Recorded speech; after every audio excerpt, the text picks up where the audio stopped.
energetic, passionate, and savvy. Gooch Live, brought to you by the good people at the Hockey News and Sports Illustrated. And now, ladies and gentlemen, the Gooch. It's not. It's the Rosey show. How you doing, Pollard? Well, it's a combination. We should have it. It's the Rosen Report, Gooch Live, the Round Table, and Talking with Taylor. It should just be everything in 29 minutes. Yeah. Yes, sir. So we're going to get Val's been very busy designing our Indigenous jerseys for the 2022 Ice Hockey Classic. And, of course, coming here August 21st at Paramount Ice, we will be hosting the first ever Ice Hockey Classic virtual game that goes back over to Australia. You'll be there coaching. Dennis Marouk will be there. Wayne Primo will be there. Of course, we know we got Sena Konopka coming. Drake Kajulia from your old Chicago Blackhawks, who has moved on since then. And we got an array of guys coming. Canada versus UA. I'm so excited about it. I can't even talk about it. But first, you've got a little rant. Here it is, ladies and gentlemen. Rosey's rant, and maybe we'll have a Taylor tirade. Maybe. That'd be great. Hey, listen, here's mine. We all know that the Olympics and Paralympics are going on. Well, the Olympics are right now. The Paralympics will happen in August, and I love watching the Olympics. It's hard enough, ladies and gentlemen, the Olympics going on in a pandemic in Tokyo, Japan. It's hard enough. But the problem is there's so many athletes that are testing positive. You know, people in the crew of all the countries. And today I hear the Czech beach volleyball team. They're getting ready. The two guys are getting ready, and the guy comes up to them from the WADA and says, "Sorry, guys, you tested positive. You're out of the games." Why did they even do this? I don't get it. I just don't get it. 4 years of training, 5 years, because it went an extra year. And you get there, and we're supposed to do it, and then bang, you're gone. Doesn't make sense to me. As much as I love the games, they should not be going on. That's my opinion. Send your letters to me if you want, athletes. I don't know. It bothers me. I don't know what you guys think, but these two guys are practicing. They're getting ready, and boom, they tested positive. Right back. They're done. Out of the games. They don't even get to start. Scotty. Is Scotty frozen again 2 weeks in a row? He is frozen right at this moment. But I'll tell you what I know what he'd say. Boulder Dash. Boulder Dash. I haven't heard that word in years. What do you think about that? Oh, he's back. Scotty. Yep. He's partly back. He's half frozen. Looks very stoic. No, I think I'm okay. Yeah, I'm partly back. I'm just all right. No, I was listening to you. I don't like these Olympics for a lot of reasons. Number one is that people in Japan are getting COVID at rates that they've never had before. They can't go to the Olympic Games. They're not allowed in the buildings. And then we're sitting back here in North America. We can barely watch them. I don't know if you've seen the schedule for CBC and for TSN. Yeah. They say certain sports are on, but they're not. The only one that I really enjoyed is I watched the women's softball game before the Olympics actually started. Then once all the games start, you turn it on, and if you don't watch it for 7 hours, you don't see what you want to see. So I basically just shut it down. I'm watching hockey drafts, and that's bad enough for me because the first hour of this morning's draft, there were 8 players picked in an hour. It's the second round, boys. If you haven't figured it out by now, this is the biggest waste of time in human history. You should just pick this draft in 30 seconds. Boom, boom, boom, boom, boom. Right? Because you did this show on Friday night for everybody to watch the first round picks. That's great. But now all you're doing is stockpiling players. I was having a chat with Kerry before we went on. The Winnipeg Jets, it's the first time I've ever seen the Winnipeg Jets draft where I have never seen one player they've taken. I've never seen them play. They may be the greatest players in the whole world. We may be watching the next Alexander Ovechkin, but I've never seen any of these guys. And the part that bothers me the most is I have seen most of the other guys picked. So I'm watching my team and my City picked guys that I have never heard of before. Other than the week before the draft, somebody brought the first round pick up on TSN. I had no idea who he was. Owen Powers. No clue. We're going to talk about that in a second. We're going to get to the No, I'm talking about the Jets pick. This guy, Yeah. Lucius guy. I have no idea who he is. I thought they were Okay. supposed to. I thought round 2 to round 7 was supposed to like 30 seconds to a minute. Boom, boom, boom, boom. Each pick. Boom, boom, They're boom, not boom, listening. boom. Yeah. Oh. All right, hey guys, Not let's listening get to to the us. expansion draft really quickly before we get off on a tirade. This is Taylor's tirade. But first, let's get into the expansion draft. I just want to hear your comments on Chris Driedger, obviously getting the contract that we all believe he deserves. Like to hear your comment, Scott, then you, Paul, and then finally just on the overall team that's been built. Scott, Taylor. I am so happy for Chris Driedger. As I said in a tweet this week, he is the type of player that all middle to late round draft picks should emulate. He is a guy who got picked. He bounced around from the NHL to the American League. He just worked and worked and worked. I used to see him at the Sport Manitoba Sport Performance Center all the time, just working and working and working, trying to get better. He did what needed to be done. He was making, I think, $800 in the NHL and $70,000 in the American Hockey League when he had that great year last year in Florida. He gets signed early before the draft by Seattle. He's going to get $3.5 million a year, $10.5 million over 3 years. He worked for this contract like nobody I remember, and I am so thrilled for Chris Driedger. I'm thrilled for Morgan Geekie. He should have played more than he did in Carolina. He's going to get a great opportunity to play in Seattle. I would say that this particular draft provides the Seattle Kraken with the second best expansion We lost him. Team ever. Scotty and I are like, it sounds like we're married. I'm He finishing off the hasn't paid his MTS bill or Shaw bill.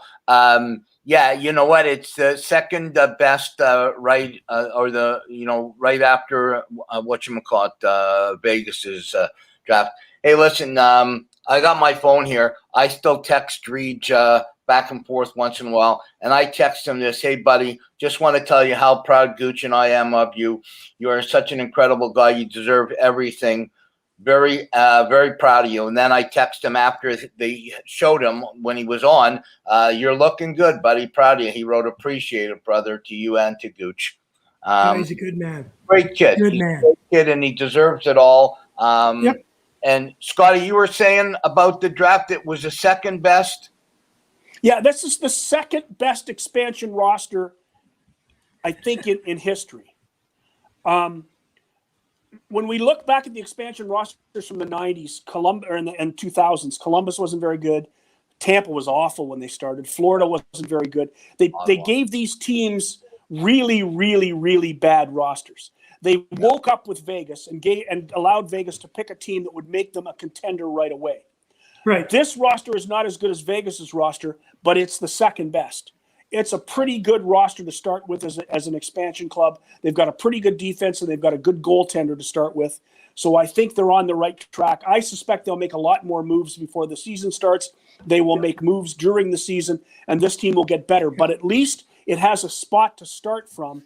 And I remember going back and looking at Tampa and Florida when they came in the league. Boy, those were bad hockey teams. But this team at least has a chance, and that's good. Yeah, and they've got $40 million worth of cap space and a lot of movements. Right. We've seen some trades going on. I want to get into the trades. So before we get into trades, I just want to ask you both. Scott, are you happy with where Seattle sits right now? You mentioned the defense. You talked about the goalie with Driedger, but also, they've added a couple other very solid pieces there. I was a little Decord was a little bit questionable for you, but I think all in all they did well on the goaltenders. Are you thinking they're going to be a contender for the playoffs next year, Scott?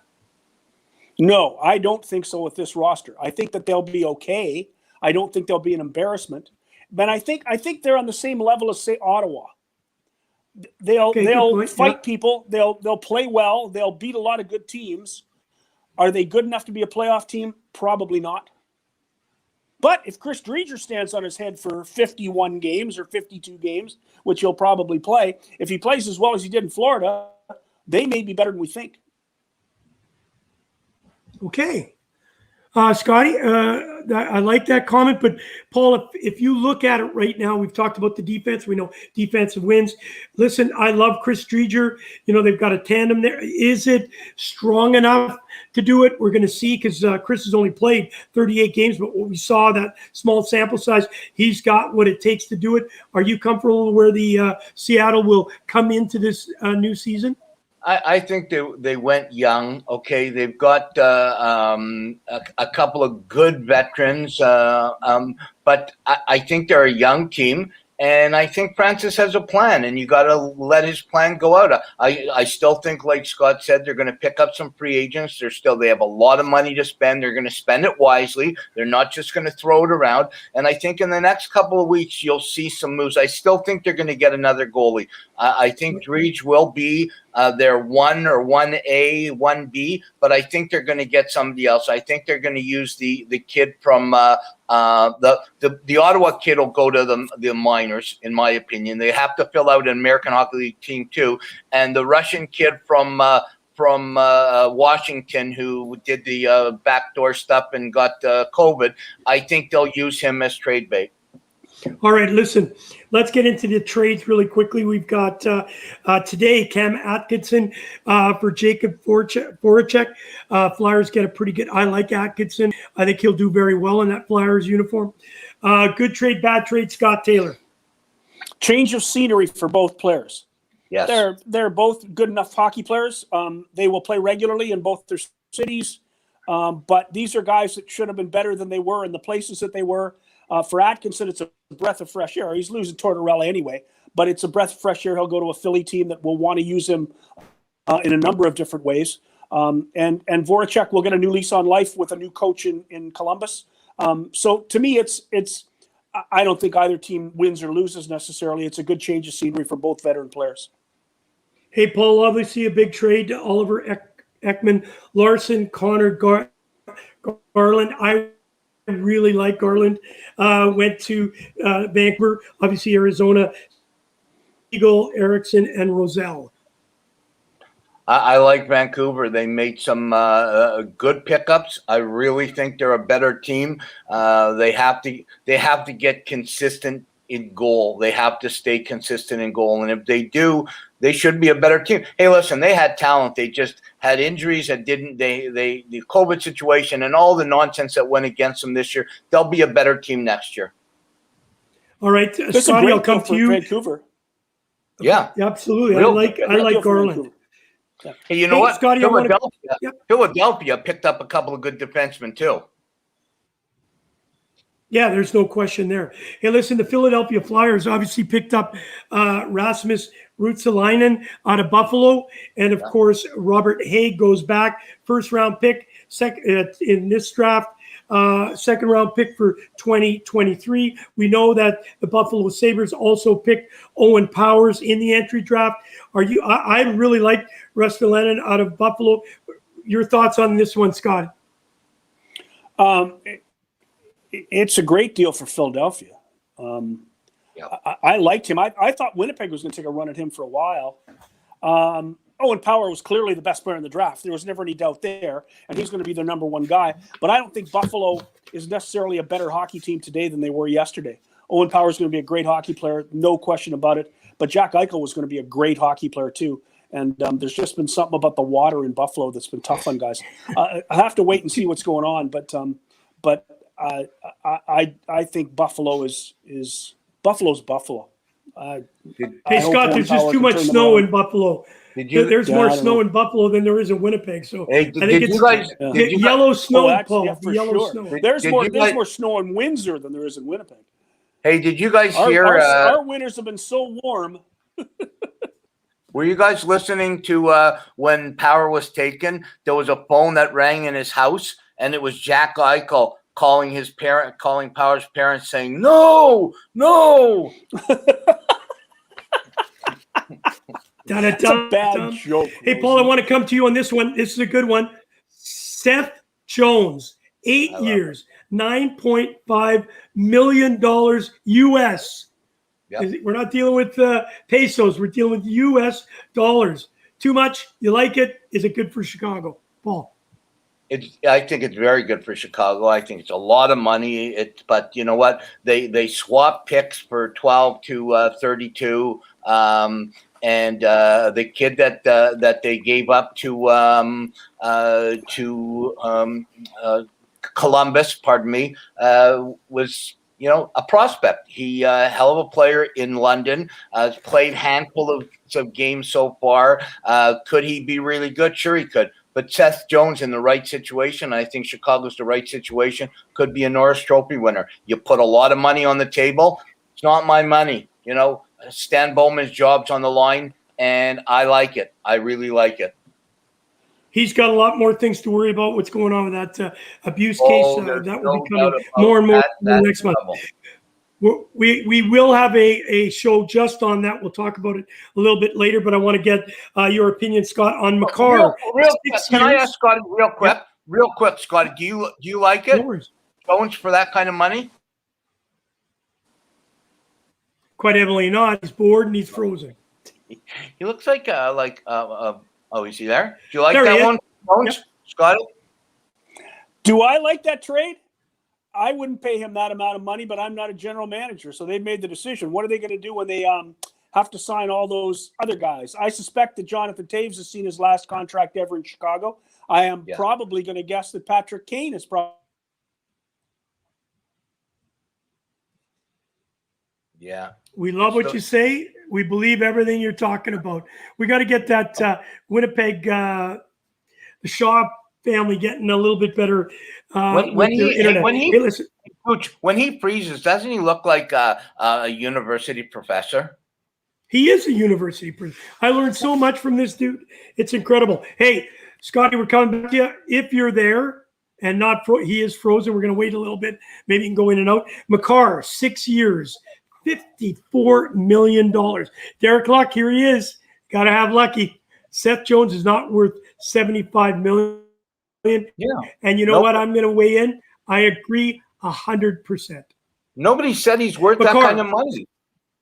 That's a lot of money. Tell us about Makar. Yeah, that's a lot of money too. And he was he was restricted.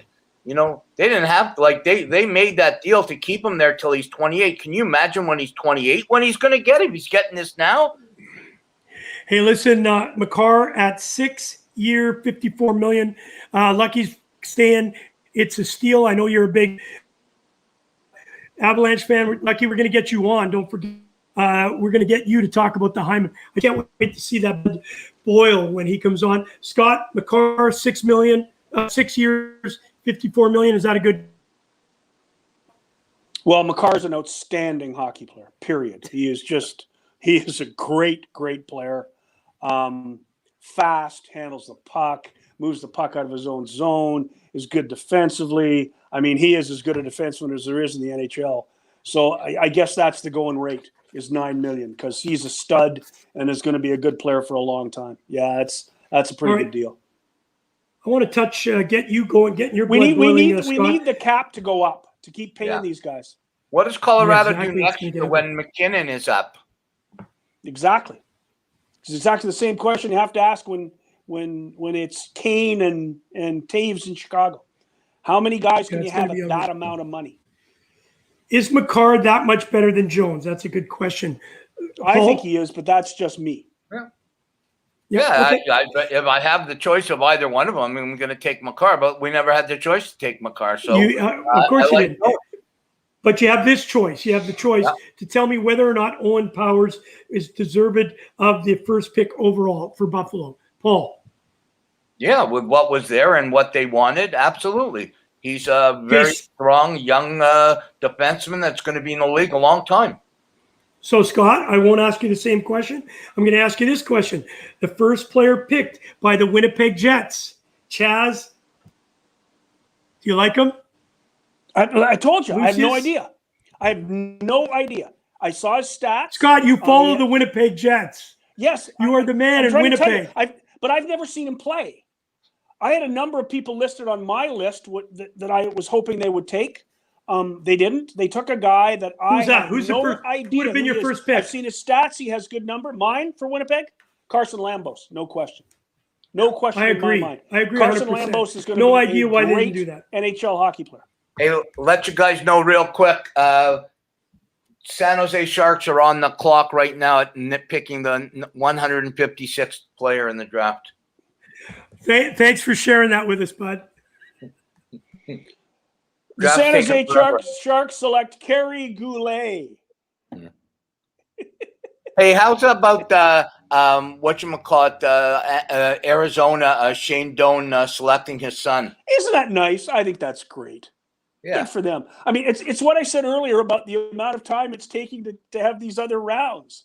I mean, right now, all you're doing is stockpiling hockey players. After the first 2 rounds, you're just trying to fill out rosters and Absolutely. have guys and for the future. And you may get a diamond in the rough. You may, and you may not. And you may Right. take a guy that you think could be a diamond in the rough, and he fizzes out, and you might take a little small guy who's playing U.S. college hockey in 2 years, and boom, he turns out to be a Kajula or a Besser or a Caulfield, one of these guys. So the reality is that after the first and second rounds, shrug your shoulders and just pick somebody, because you never know. You just never know. Scott, what are the Leaf, like Lucky and the guys, what are the Leaf fans doing right now? You know, because Hyman's going to win to Edmonton. We know that. So basically, they picked up nothing and lost already a couple of guys. I think losing Hyman is going to hurt them. I think he's got a certain grittiness in the corners, goes after the puck. He goes to the dirty parts of the ice. He's a tough player. Seemed to me, now I wasn't in the locker room because nobody was in the locker room last year, but he seems to me to be a good teammate. I'm surprised that the Leafs have just kind of said, throw up their arms and they're going to let him go, because he'll make Edmonton a better hockey team. He'll make Connor McDavid a better. Hey, listen, I'm on player, record. but he will get him more goals. He'll help him score more. Yeah. I am on record. It's on tape. I said at the beginning of the season, when people were talking about Matthews and Marner and Hyman, I was the one that said, and I think, Paul, you agreed with me. I know Lucky agreed with it. I really believe Hyman is a very important part to this Toronto Maple Leafs. And if I had a choice between Marner and Hyman, I would go with Hyman, because I've had those players in my dressing room. I think Marner still needs to mature. I think Hyman's got it all. He's everything you want. He's gritty. He goes both ways. He does it all. So I'm a little bit concerned of that loss. Let me ask you this question, guys. Very important. And then we'll. Losing you too, Gooch. Bye, Gooch. I'm torn between. I'm still here. The fact that I'm torn between. Okay, do you hear me now? Yeah. Well, there you go. There you go. Hear me, Rosey. Yeah. It's a shock cable company. Am I back? Yes, you're there. Go ahead. Am I back? Yes. All right, really quickly, we'll get this over with. I'm going to call my service provider, and Scotty, you should too. Send your bills into me. I'll make sure we upgrade so that we can start getting these shows done. Really quickly on this one, we have obviously the 31st pick by the Montreal Canadiens, Logan Mailloux. Before you comment, here is a big Montreal Canadian fan, and she says, "I'm embarrassed by Montreal's pick. I want to hear your thoughts. Is it? I'm missing something, because the kid said, don't pick me. I need to clean up my act. Let me prove that I'm a really good person." And here we are, they're picked. Bergevin. Scotty, your thoughts on it? I would have taken the kid at face value like the first 30 picks did. He's a very good hockey player. There isn't any question about the fact he can play. But I think that there are deeper issues, and he has admitted to those deeper issues. So I think it might have been better for everybody if people had listened to him and done as he'd asked and let him come back next year into the draft. Montreal decided they're going to take him anyway. As not necessarily a Canadiens fan, I guess they've done what they think is best in terms of hockey. Good luck with that. You know what bothers me about it, Gooch and Scott, is that Montreal already had an issue this year with Jonathan Drouin. He had a mental health issue. He missed most of the year. He missed the entire playoffs. They know now that he's getting help and hopefully will be back next year. With that, and this kid saying what he said, and every other team passing on him, giving him and his family that respect. Why would Montreal do this? It doesn't make sense to me. We will ask questions. All they did was put him right back into the.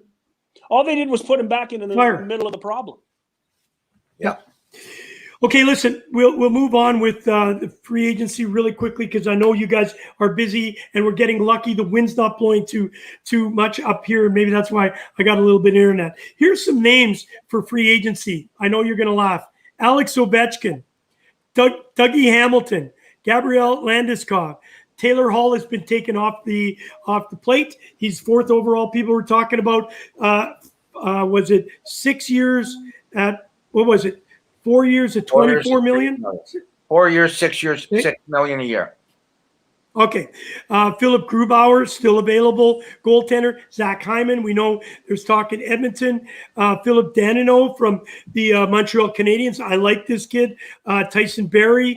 Edmonton needs to get this kid signed. They're in trouble if they don't sign him. Blake Coleman. And then Krejci has come up. David Krejci. Out of all those 10, who do you think will actually get signed by a new team?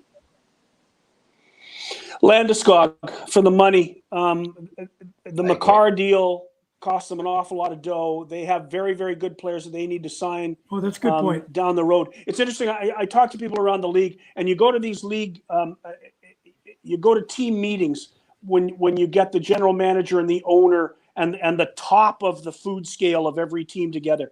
They don't talk about their team at these meetings in terms of what's happening this year or next year. They talk about what's going to happen 5 years from now. What are players going to cost? What is our business model going to be? So they're looking in Colorado at McKinnon's got to be paid. We just paid Makar. We've got concerns about the salary cap because we're not sure how much they're going to go up because COVID is still going to affect crowds in certain cities. There may be a situation where the salary cap doesn't rise for a couple of years. So they have to be concerned about what they're going to pay. I'm thinking Landeskog is a guy who is probably going to end up signing with a team that has some cap space, Seattle Kraken.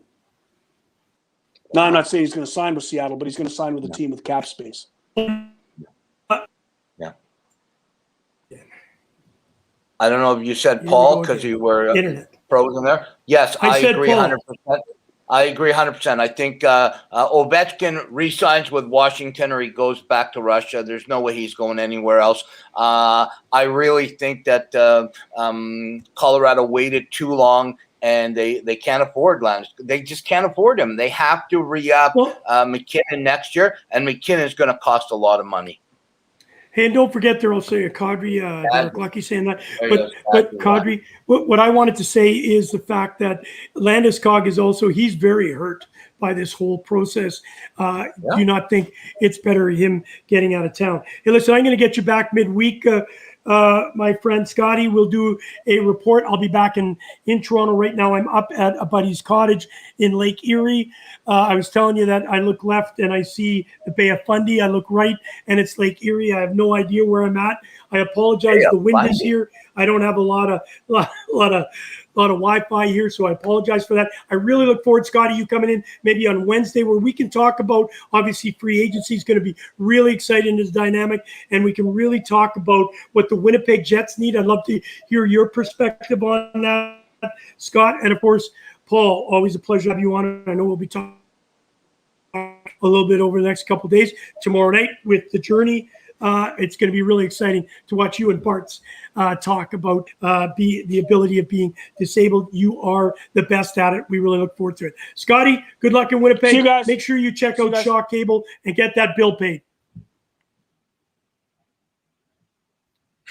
I couldn't hear you. Anyways, the Bay of Fundy. Wow. That's I was going to say that's quite the journey if you're going to the Bay of Fundy. Hey, Paul, if I could ask you one thing. Yeah. Sure. Go. I'm looking forward to Wednesday. I think a lot of guys are going to sign immediately. Like it's going to be a frenzy. Wednesday, as soon as it opens, we're going to hear sign. Hey, listen, and Lucky makes a very good point. Toronto sits on their hands as 6 top D changes teams, and that's where the Toronto Maple Leafs are weak. They need some defense. We don't know what's going on with Morgan Riley. Obviously, losing Hyman is going to be a big blow, though he's not a defenseman, but it's just going to shake up that team. And you heard Dubas. I don't know if you had an opportunity to watch his press conference. Yep. Oh, my God. What else could he say? But he is not going to be employed in a year. I can say that I believe he's going to be the first general manager start of 2021-22 season. He's gone. I agree with you. 100% I agree with you. And now, from what I hear, they're going to try to re-up Foligno. Like, that doesn't make any sense. Like, cut your loss. First round. I know, but first round draft pick. But he's going to want money that you can't afford. You should have, if you're going to pay him what he wants, you should have just given it to Hyman. Yeah, and then of course a big, like he's saying Hyman is a big deal. I think he is. I think not a big blow. Lucky, come on, Lucky. Come on, Lucky. Don't be silly, Lucky. We'll get Lucky a little chat with him next week. Listen, final thing to you, Paul, as we leave here on our Saturday roundtable, I want to ask you, what are your thoughts on the overall last couple of weeks? It's been really exciting. The playoffs and the Stanley Cup's over. We then go into, obviously, the expansion draft. We've had some big trades. And then, of course, we've had the entry draft on September the 28th.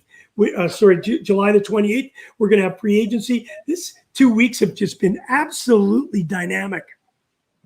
It shows 100% the reason why hockey is the best game in the world. You know, you have the Tampa Bay Lightning repeat as Stanley Cup champions in a great series, a great playoffs. You know, Vasilevsky is the MVP. He played great. He deserves it. They win with class.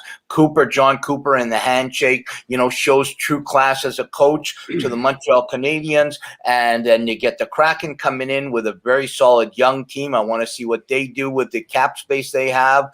I'm watching the draft right now. It's like we're at 163. New Jersey Devils are up at 163. It's going to take another 7 hours.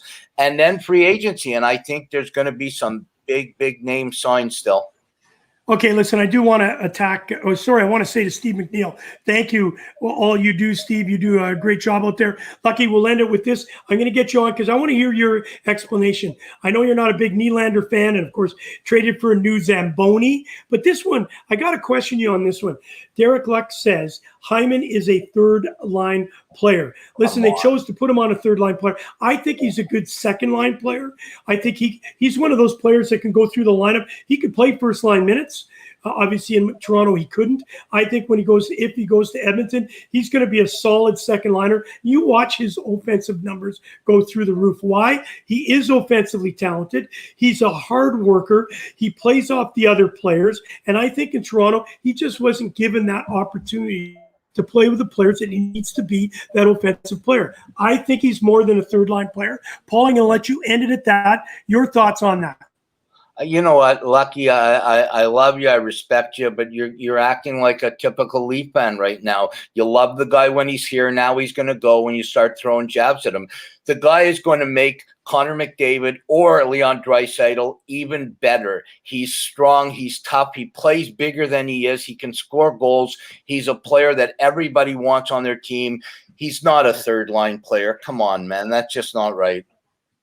All right, Lucky, you have the opportunity. I know you say you can't explain it by text. So, ladies and gentlemen, boys and girls, next week, it'll be Lucky Gooch versus, or I'll be in the middle. I'll be the referee, and Paul Rosen will bring him up. And let's really discuss this fully. I think it's going to be really important that we talk about it because all the Leaf fans want to know what's going on there. Hey, Paul Rosen, thank you for a great roundtable as usual. I'll let you close off the show. It was fun being with you. I will be back in Toronto late tomorrow night. I'm out with my buddies. We're hitting a couple of golf balls. My wife, Tony Meals, getting a chance just to relax a bit so that we can get back at Gooch Live. We got a big show next week talking about the free agency, figuring out how Seattle all worked out. I can't thank you enough for being with us, obviously on Gooch Live and the Rosey Report, brought to you by the good people at the Hockey News and, of course, Sports Illustrated. Thanks, Gooch. Yeah, listen, hockey is incredible. The draft is still going on for you draft nuts. It's still going on. They still got a lot of rounds left to go. And Wednesday, free agency. There's going to be some big names moving. I like Zach Hyman. I think he's a hell of a player. It's too bad for Leaf fans. He's not staying in Toronto. If he does go, I don't think it's been announced 100% yet, but if he goes to Edmonton, he's going to make Edmonton better. Watch your hockey. Tomorrow night, 8 o'clock, The Journey with Brad Barco and myself. It's going to be a great show. Take care of yourself. Take care of everybody else, and be good. And God bless. You've been listening to Gooch Live with your host, Kerry Goulet, better known as The Gooch, brought to you by the Hockey News and Sports Illustrated.